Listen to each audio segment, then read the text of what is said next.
Thank you, everyone, for inviting me to this Ben Franklin celebration. Ben Franklin has avoided the fate of almost all the other founding fathers in that he has not become a target for historians. Okay? People like George Washington, Alexander Hamilton, Thomas Jefferson, even Madison, certainly, even Robert Morris, the entire starting lineup of the American Revolution, they've all become enmeshed in ideological and political conflicts in their own time, and therefore also among modern historians and lay people. They presented to us a challenge, or I guess they're presented to us either as saints and geniuses or as opportunists, power grabbers, racists, etc. Compare, for example, how John Adams has been represented during previous generations, as one of the worst presidents in US history, and how we're now told to see him thanks to David McCullough's hagiographic book and the HBO series that followed. Franklin is different. We don't consider him a saint, and we don't fault him for being a man of his time and culture. We don't consider him a giant like Washington or Jefferson. On the contrary, we like to think of him as a normal and down-to-earth individual, a human being. He's very relatable to us, rather than a demigod or a giant or a man who steps out of time. Partly the secret of his success, historically speaking, is charm. He was a very likable and agreeable fellow, unlike many of those other giants that I mentioned, and that image still persists, of an amiable, charming, likable man. But I think it also has to do with the fact that modern historians see in Franklin a vindication of their opposing interpretations on the revolution. Specifically, the debate historians have on the nature and purpose of the revolution. Okay? So ever since Tom Paine published Common Sense, many Americans and many American historians have interpreted the revolution as Paine had done, as a war of national liberation. And their argument is that over the course of the colonial era, these English colonists living here underwent a transformation, a process of Americanization. At the end of this process, they were no longer what they were before, conventional Englishmen.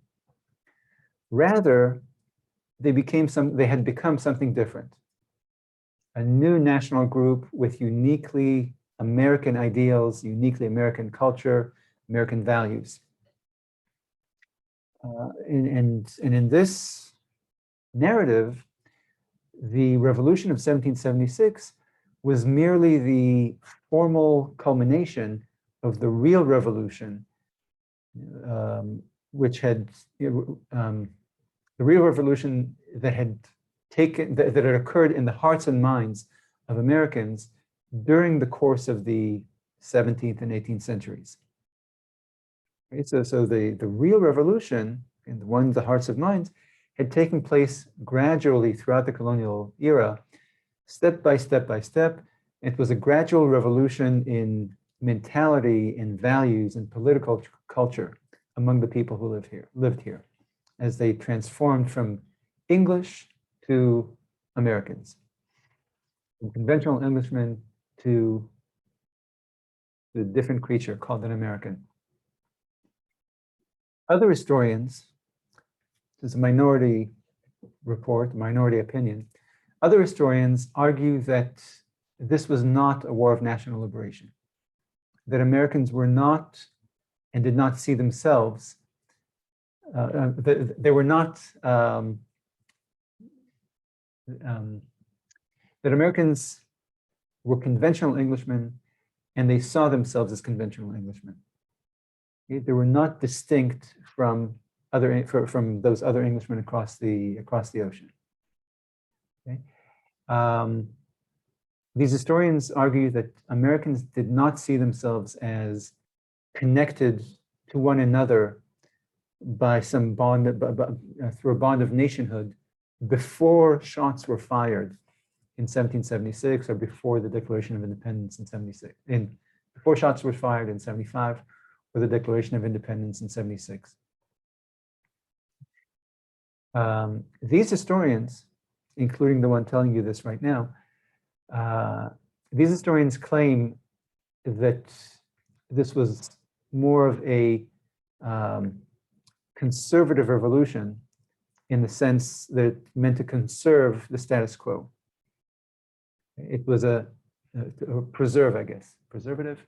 Well, in any case, it was a strange revolution. It wasn't like the modern revolutions we know from Europe, in the sense that this revolution was designed not to change the status quo and create a new social arrangement, but a conservative designed to conserve the status quo, to leave things as they were, or to return things to the good order they used to be in.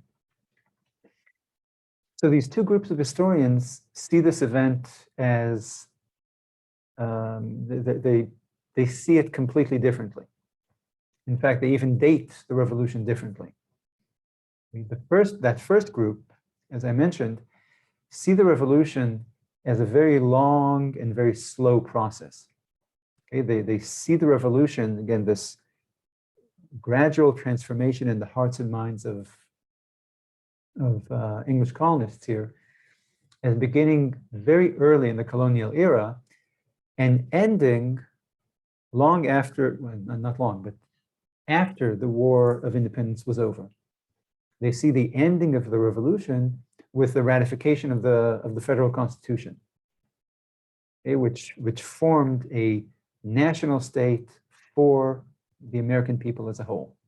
It created a nation state for this new nation. The second group, by contrast, sees the revolution as a very short affair, chronologically.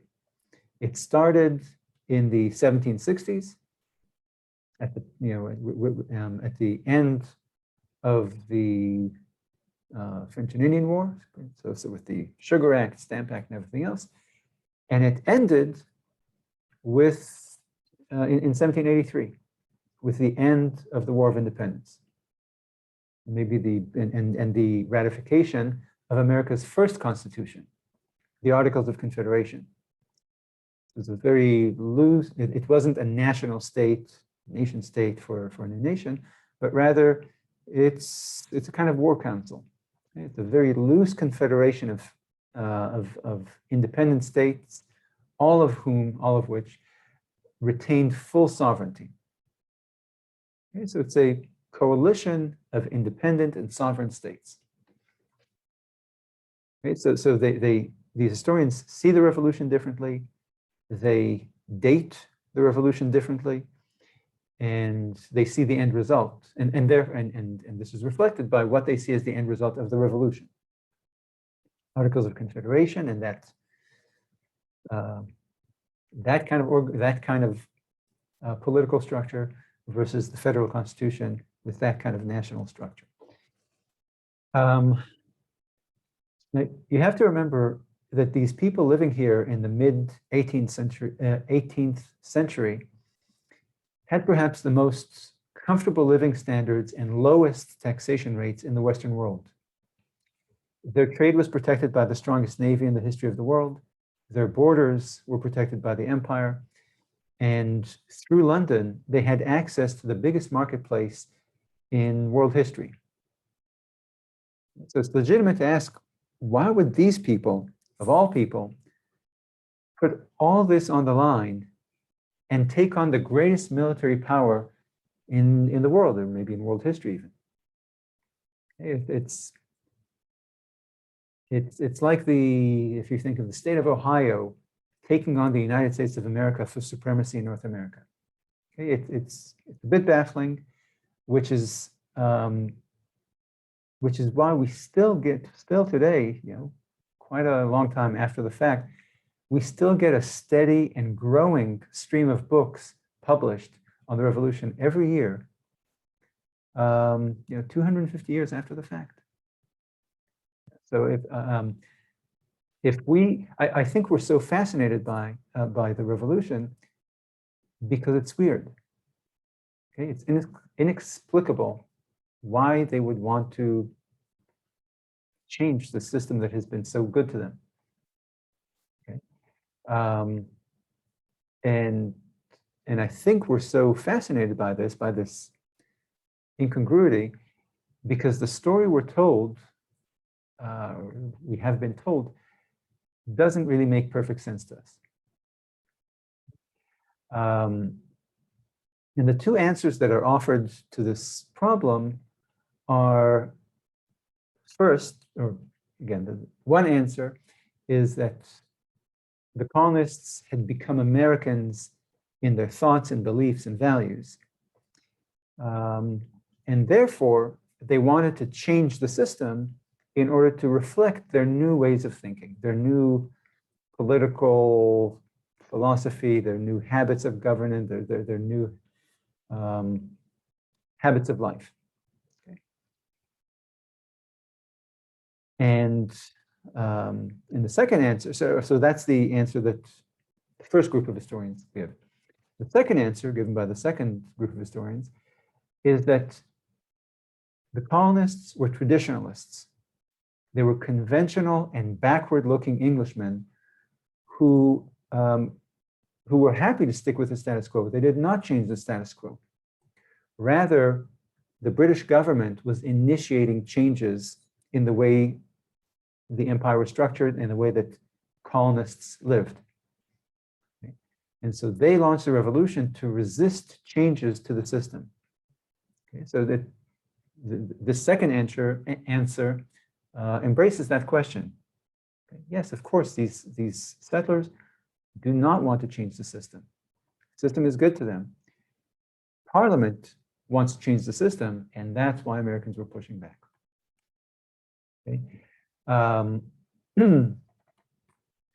So, as you can see, I hope, it's the first group of historians that shoulders the greatest burden of proof.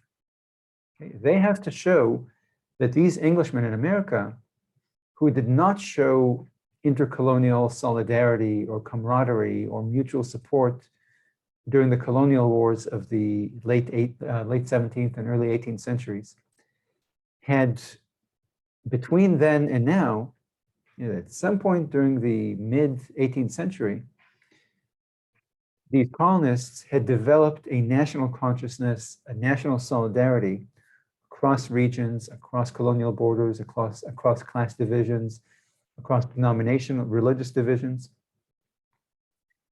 And it's this sense, this new sense of national solidarity, they argue, that explains why in previous eras, why earlier in the colonial period, other colonies failed to help the people of Massachusetts when they faced, in the 17-teens and the 1740s, when frontier towns in Massachusetts were ravaged by Indian attacks.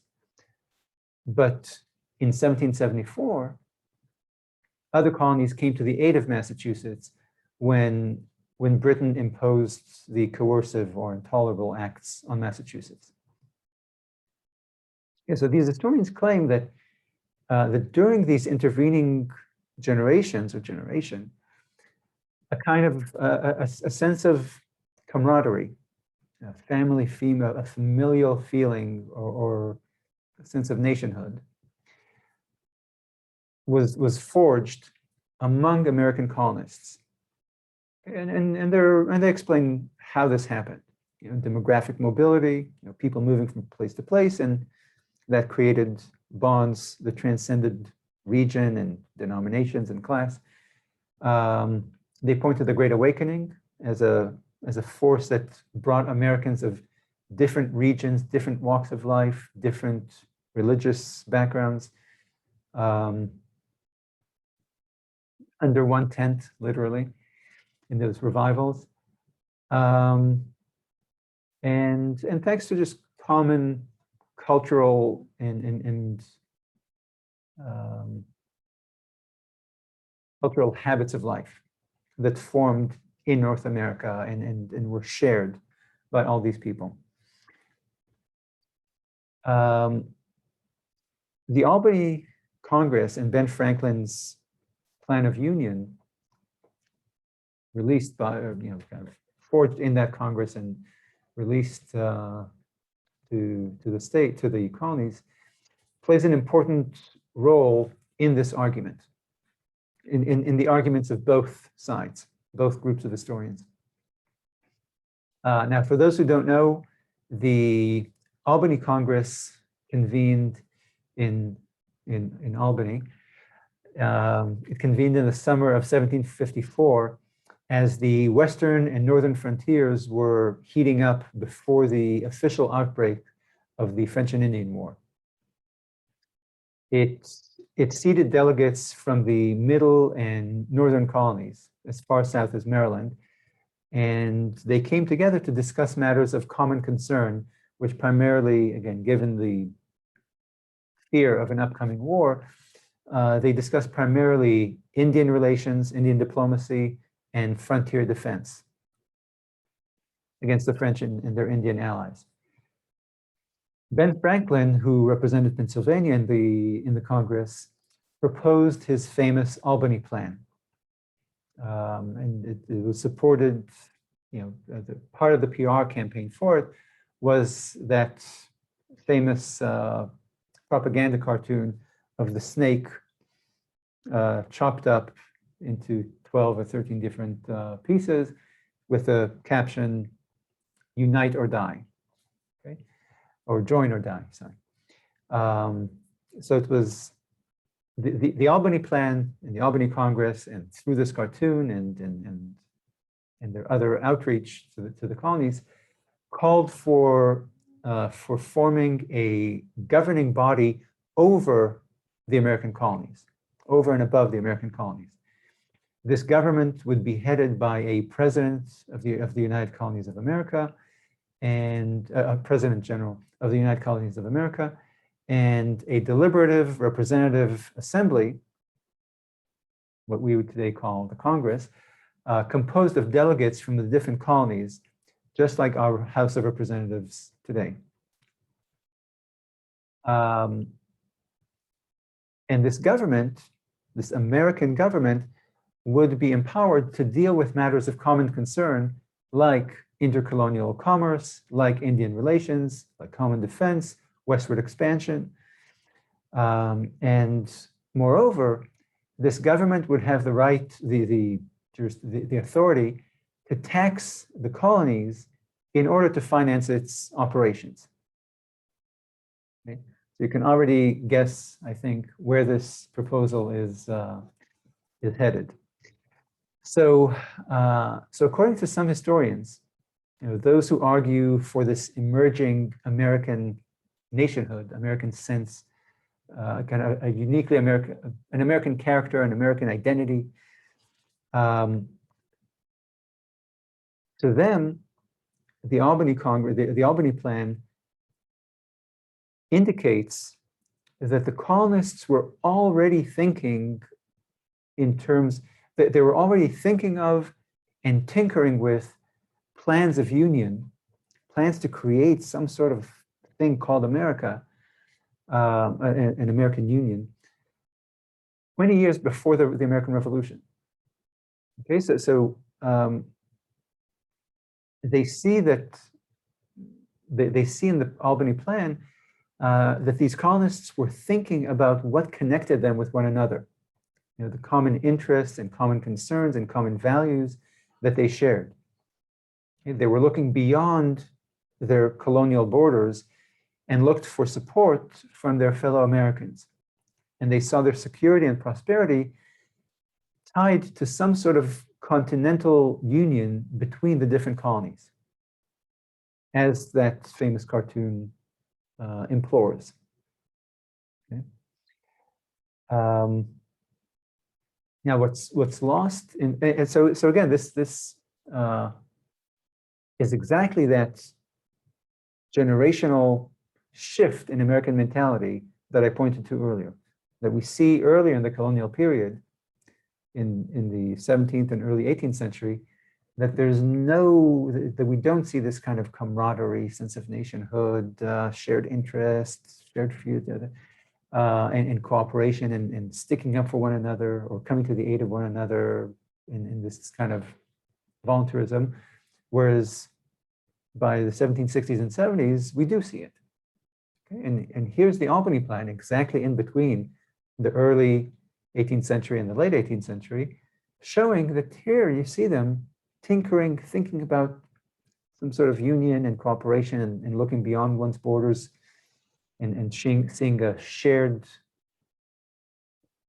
project.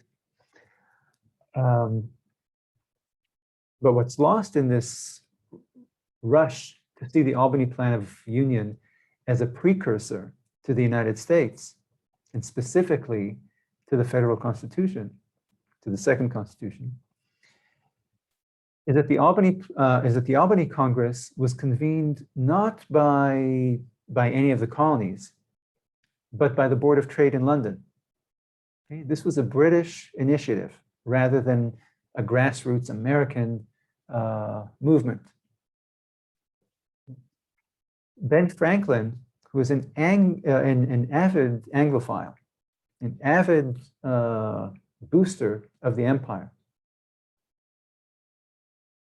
You might remember that during the Stamp Act Congress, he tried to help the British Parliament get around the colonists' constitutional objections and solve this problem. He was a believer in the empire and saw himself as English. Okay.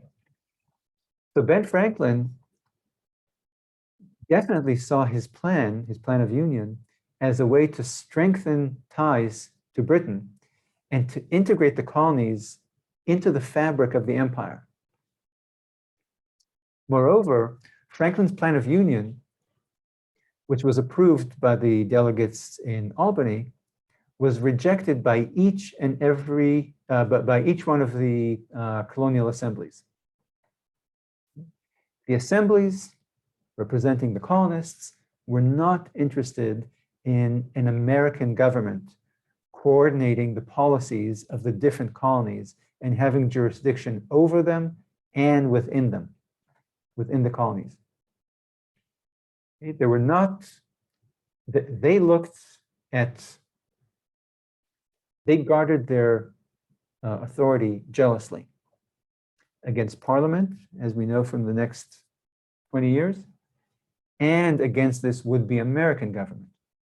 And they guarded their authorities jealously later, after their revolution, against the American government.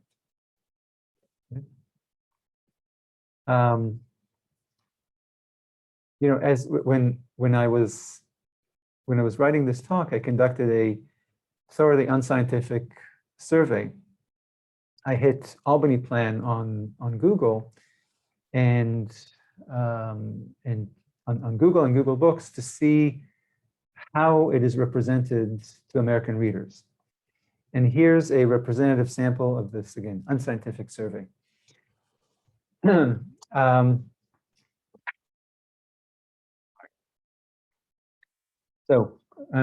are all quotations from articles and books that I found online. Quote, even though rejected, some features of this plan were later adopted in the Articles of Confederation and the Constitution. Another one, Nothing immediately came of the Albany Plan, with the suggestion being that the fruits of the Albany Plan bore fruit later on in 1787. Another, the proverbial American unification genie was now out of the bag, yeah, I guess I wrote, so either I mistranscribed or they wrote weirdly. Usually genies come out of bodies, not out of, genies come out of bottles, not out of bags, but maybe the genie of unification came in a bag. In any case, the proverbial American unification genie was now out of the bag. After the colonies survived this initial onslaught of French imperial design, meaning the French and Indian War, they would cultivate these seeds of union into the tender shoots of the Articles of Confederation, which would pave the way for the Constitution of the United States. So for this group of historians, the storyline of the Albany Congress is an important middle stage leading from colonies that were disparate and atomized, and from colonists who were English in their frame of reference, to the Revolutionary era, the Stamp Act Congress and the Continental Congress, and to settlers who came to see themselves as Americans. Okay? And so for these historians, the story of Albany ends not with the American rejection of the Albany Plan of Union, but rather with the ratification of the Constitution, 30 years later. Okay? So they see the Albany Plan bearing fruit in producing that Republican document that created a national state for all Americans, a union encompassing the entire American nation. The second group of historians who don't see this kind of transformation in Americans, who see them as conventional Englishmen, the second group of historians is more skeptical about this whole nationhood storyline. Okay?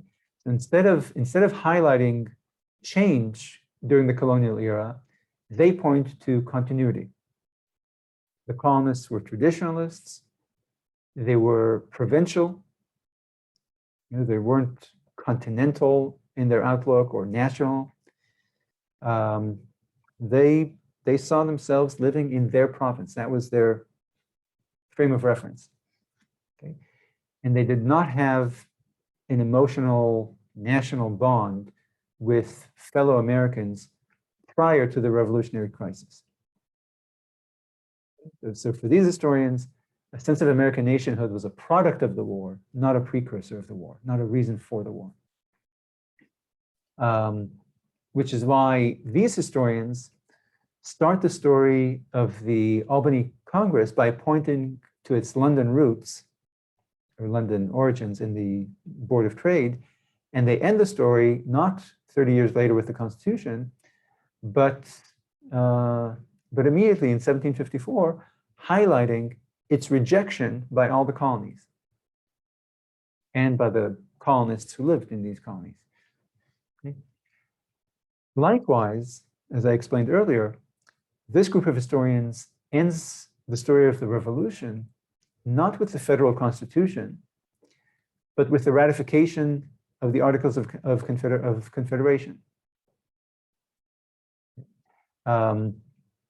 which was a document that enshrined the sovereignty of the states and denied the sovereignty of the United States of America.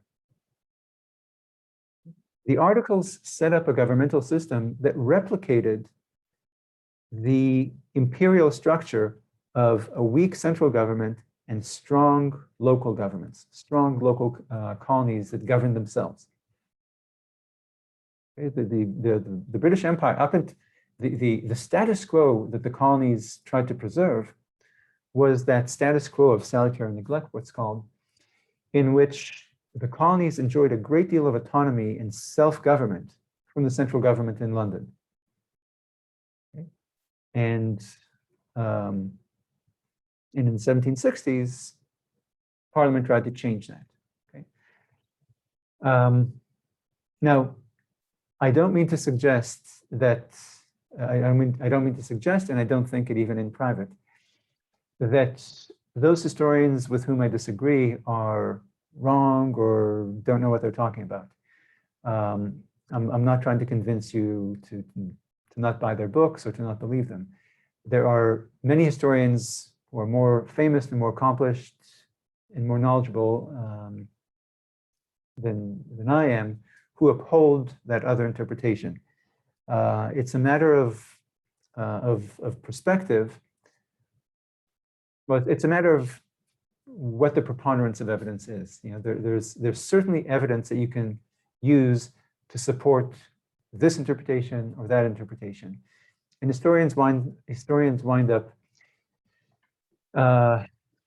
picking and choosing between many pieces of evidence and many types of evidence that are out there in the archives.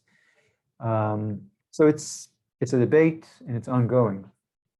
My point here is that Americans, for the most part, have preferred the first interpretation of the revolution to the second one. They prefer to see the first explanation makes more sense to them, speaks to Americans more than the second interpretation. Most Americans see the American Revolution as a normal revolution. Okay, a revolution designed to change the system, okay, to go from here to here, rather than a revolution that is designed to preserve the status quo. And therefore, Americans, for the most part, see the war as a kind of war for national liberation, rather than as a conservative movement designed to keep things as they are, to keep local government under the control of local residents. So, and again, like I said, this is a majority group and minority group among historians. So I'll end with a question, a small question, rather than a conclusion. I've just kind of laid out this debate for you. In fact, you've already heard my conclusion. I told you what I think.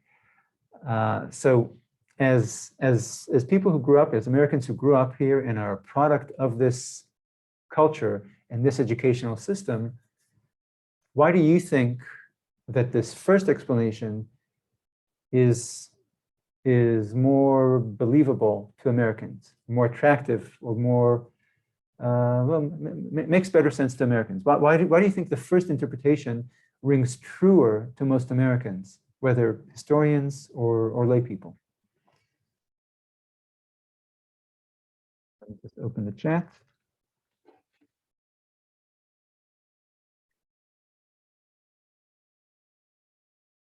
Okay, so the first answer is very quick, and you're right, you know, Bob. We're a nation today. The United States is a nation today, and therefore, like a national history is like a personal history. Okay? What you've done and who you were in the past tells you a lot about what you are and who you are today. Okay? Again, think of you. You know, your sense of yourself today is a reflection of your memories of what you've done in the past. And so you're right, we live in a nation, we've lived in a nation state for 250 years. We see ourselves in a nation, we've seen ourselves in a nation for many generations. And so it's natural and understandable that we look to the past for antecedents to that national identity. So we look to the creation, to the colonial era, and for when we see evidence in the colonial era for a sense of nationhood, it seems credible to us, and we pick that. And so we might look at the Albany Plan and look past the fact that the Albany Plan was rejected. Okay.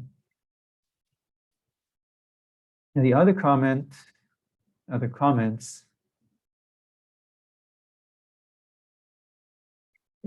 So most of you, so all the comments basically point to either the fact that we're a nation today, or to the fact that the idea of states' rights, of individual states governing themselves and a weak central government, or an emasculated central government, that idea, that understanding of the United States has been put to bed in the Civil War, okay? Which again, it's a good point. Confederates and Southerners before the Civil War and well after the Civil War didn't buy this history, or I'm sorry, this story of the Revolution. They saw the Revolution as a states' rights revolution. So the idea of a conservative status quo states' rights revolution has been dealt a military defeat in 1865, and a political defeat and a PR defeat in the general culture, in the sense that we today see ourselves as a nation. But I don't think that this idea, that this older idea of the United States as a conservative government designed to preserve local government in local hands and resist centralization, I don't think that this idea has been dealt an academic defeat. Okay, so it's been defeated on the battlefield, it's been defeated in our political system, in our judicial system, and it's been defeated in our minds. Okay, we reject that model for the United States. But historically, academically, I don't think it's been defeated, because there's so much evidence. And again, like I said, it is a debate. But there are two sides to this debate among historians. I don't think that there's much of a debate in the general culture, in our legal system, in our political system, about how we should organize our country. We all see ourselves as a nation and accept it, and even the debate between big government and small government accepts the paramount role of the national government, and accepts the structure that we've been living with since the Civil War. But the debate about the 18th century is still very much alive, and the two sides have good sets of evidence, and the side that argues that in the 18th century, those people